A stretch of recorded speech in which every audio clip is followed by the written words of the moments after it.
Talk boxing news.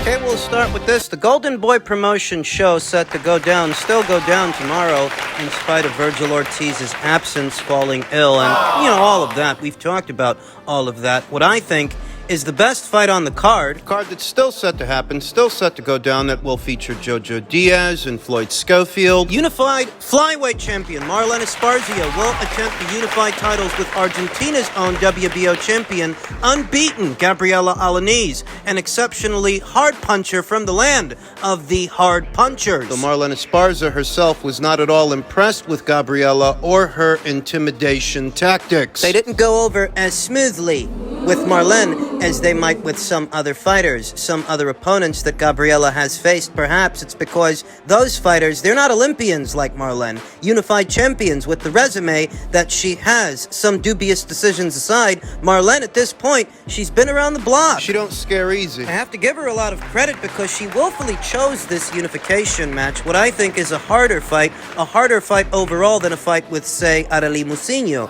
the only other champion at this weight. And her Golden Boy promotion stablemate. In the past, I've not been the biggest supporter of Marlen Esparza, but given everything that's going on at Golden Boy Promotions, they seem to be in shambles. A part of me feels that Marlen Esparza, as a fighter, a champion, she deserves a lot better than they can provide. Now, her fight with Gabriela Alaniz isn't going to have the same profile that it would have had if Vergil were fighting. That was supposed to be the main event. That was what was supposed to draw everybody out. I don't think this fight between Gabriela and Marlen is going to get the same amount of exposure now that it would have got if Vergil were still on the card, if he were still fighting. Things are all over the place at Golden Boy Promotions. I mean, Zurdo's fight with Gabriel Rosado got called off, what was supposed to be his rebound fight. Vergil Ortiz has fallen ill now for the third time. The fight with Stanionis has been called off. Jojo Diaz earlier today blew the weight. With all these things going on at Golden Boy Promotions, you just start to wonder if Marlen Esparza is getting optimal promotion, the optimal backing that she needs. They've made the fight. They've gotten her to these titles, to these title fights. The WBA title, the WBC, now the WBO. Though so close to becoming an undisputed champion, if she wins tomorrow, you just get the sense that they could be doing more. And perhaps that's why Senicia Estrada, Marlen's domestic rival, decided to jump ship a while ago, jumped into bed with Top Rank. She used to be promoted by Golden Boy, just like Marlen, but it seems like she outgrew that relationship and she's on more stable ground. More stable, I think, than Golden Boy Promotions. Just feel like this fight between Marlen and Gabriela could have been promoted better. It really is the best fight on the card. Yeah. Steady schedule of activity for Marlen Esparza, who fought 3 times in 2021, 2 times last year. This will be her first fight this year. And Marlen, it seems to me that she's gotten the judges' favor more than once. She's gotten the judges' favor in the Naoko Fujioka fight, the Abeth Zamora Silva fight, fights that, for me and my money, could have gone either way. That if it were Naoko's promoter at the helm of promotions, perhaps Naoko would have got the decision. Same applies with Abeth Zamora Silva. Just that kind of situation. And you have to keep that in mind, that Gabriela Alaniz has to win by way of knockout because there's not much chance of her winning a decision. Gabriela, who had a busy year last year, she fought 3 times, and like Marlen, this will be her first fight of this year. She's a hard puncher, but she's limited. Like many Argentinian fighters are, she's a front foot heavy fighter, an aggressive fighter whose best punches are straight punches from the outside coming in, but she doesn't show the same shot selection as Marlen Esparza. The way it breaks down, Gabriela's got power. She's the physically stronger fighter of the two and the better physical specimen, whereas Marlen, she's got finesse. She's got technique and the better resume of the two. Comparatively, Marlen Esparza has been in there with far better fighters than Gabriela Alaniz has fought so far. Perhaps that's why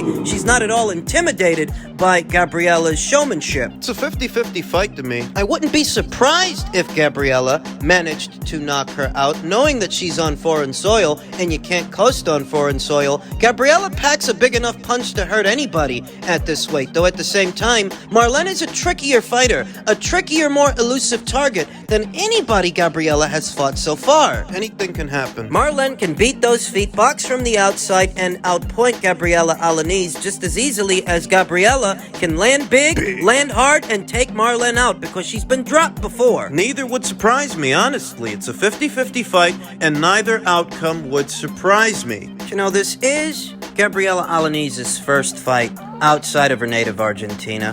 Marlen Esparza is the home fighter. Home field advantage. While Gabriela Alaniz has knocked out 4 of her last 6 opponents, none of them had the pedigree and movement, the mobility of Marlen Esparza to take something off of Gabriela Alaniz's power. So It's a 50-50 fight. It's a pick'em fight. But I'm gonna go with Marlen on points. And it's not for love of Marlen Esparza. I'm hardly Marlen's biggest fan, but thinking about it, there's only one way Gabriela Alaniz wins this fight. She's gotta knock Marlen out if this goes to the cards. Outside of Gabriela completely dominating Marlen every single round for the full 10 rounds, I can't see her winning a decision, and I don't think she's going to dominate Marlen all 10, so her only chance is a knockout. If this fight is even remotely competitive, Marlen wins on points, and I think that outcome is likelier than not. So I'm going to go with Marlen Esparza in what I think is a 50-50 fight where anything can happen, but some things do seem likelier than not. Also set to go down tomorrow, the Showtime card featuring Jaron Ennis and Roman Villa.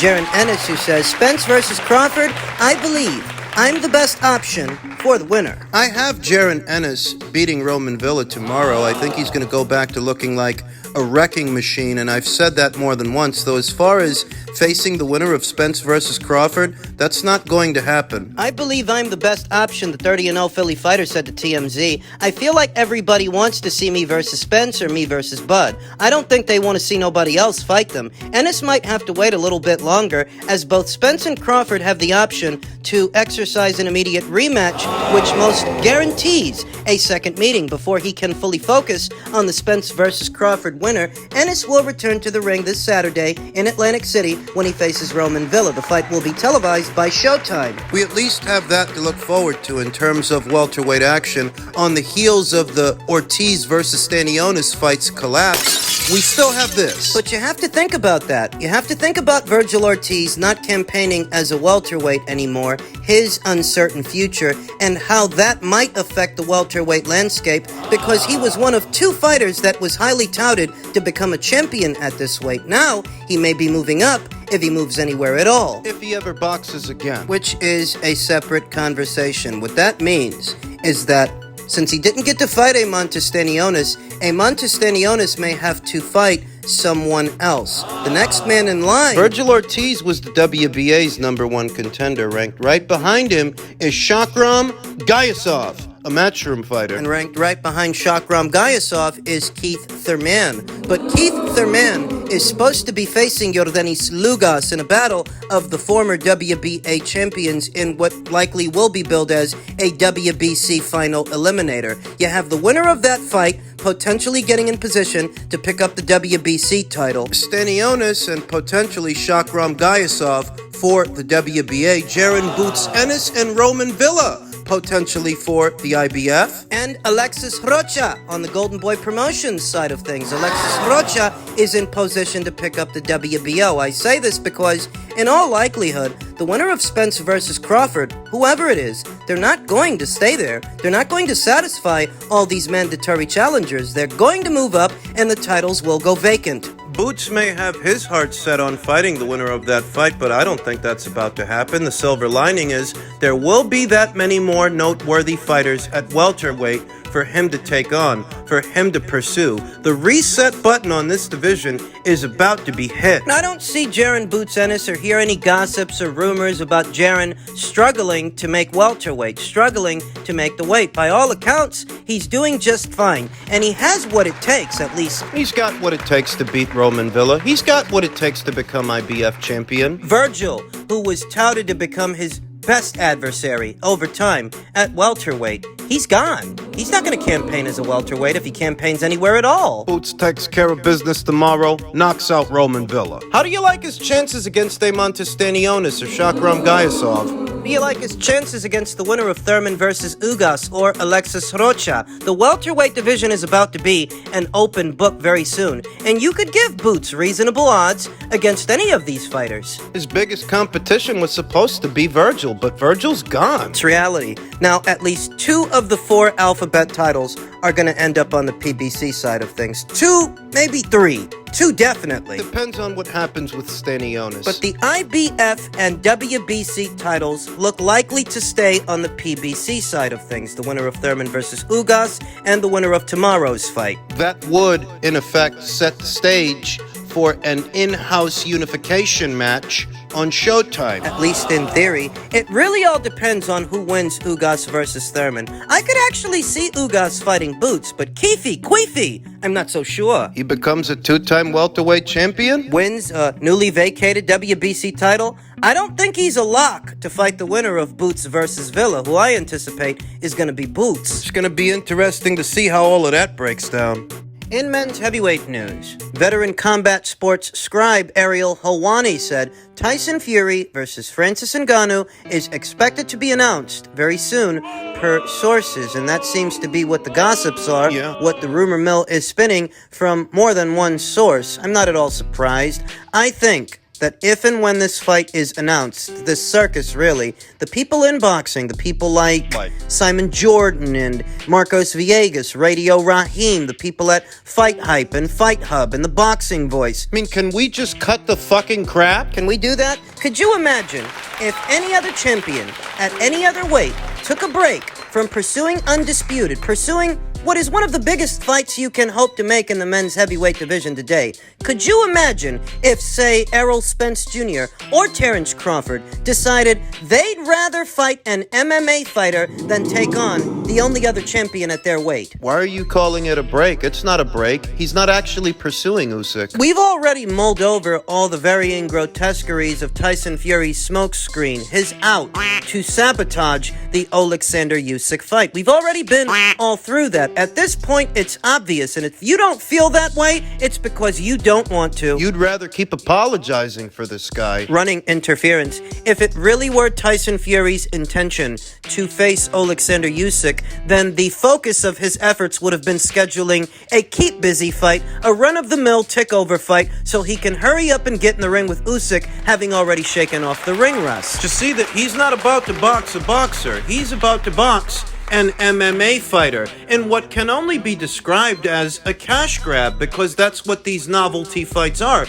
This is hardly preparation to take on Alexander Usyk. Tyson Fury and his family have a Netflix series about to come out. You think about that and you think about what he's about to do. A novelty fight with an MMA fighter, and it makes it very obvious that Tyson doesn't want to have to work hard for his money or jeopardize his unbeaten record. I think he's not far off from retiring for good. He feels in his own mind that he's done everything there is to do except taking on and taking out the only other champion at this weight. I mean, the amount of energy that he spent pursuing Anthony Joshua and calling out Anthony Joshua Wasn't that long ago. I told you all what that was all about. He was pursuing Anthony Joshua as an alternative to an Usyk fight, because both he and Frank Warren know there's still a lot of money to be made when you're fighting Anthony Joshua. Yeah. And the amount of time that he spent on that. Never mind Anthony fucking Joshua. Fuck Anthony fucking Joshua. Why don't you focus on taking on the guy that beat him?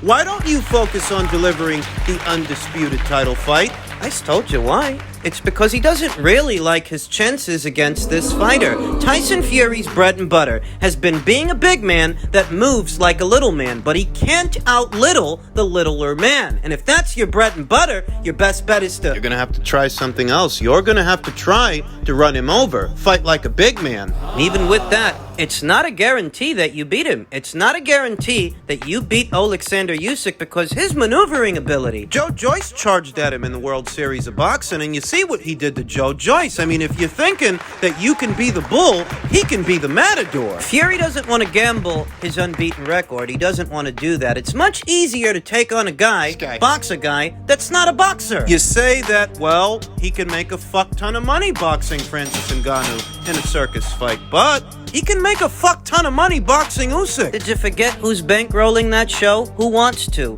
The Saudis. Guys with more money than any other promotional outfit in the business. They can surely make it worth Tyson Fury's while, but what Tyson Fury is telling himself is, why gamble when I can make a big payday, not jeopardizing my record? It's nowhere near as big a risk. Fight forecasts and predictions are no substitute for an actual fight. You may like Tyson Fury's chances against Alexander Usyk, but maybe he doesn't. Maybe you think more of him than he thinks of himself, to where he don't want to gamble. This may turn out to be Tyson Fury's only ring appearance this entire calendar year. The fight with Ngannou. The fight with Usyk, that fell apart months ago.